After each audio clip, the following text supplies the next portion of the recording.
ஒரு 5 கோடி ரூபாய் இப்ப கேட்டிருக்காங்க. காசுக்காக இளையராஜா பேசுறாரா அப்படிங்கிற ஒரு வார்த்தையை திரும்ப திரும்ப முன் வச்சுட்டே இருக்காங்க இல்லையா? சார், காசுக்காக இளையராஜா பேசுறாங்கிற அந்த வாக்கியத்தை இன்னையிலேருந்து மறந்துடுங்க. ஏன்னா ஒரு காலகட்டத்தில் ராஜா சார் பற்றி நிறைய பேருக்கு தெரிஞ்சிருக்கும்.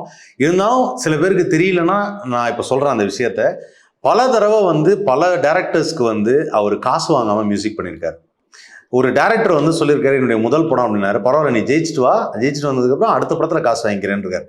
இது ஒரு டைரக்டர்கிட்ட கிடையாது. ஒரு பி வாசு, சந்தான பாரதி சேர்ந்து இயக்கிய பன்னீர் புஷ்பங்கள் படத்துக்கு ஒரு காசு வாங்கலை.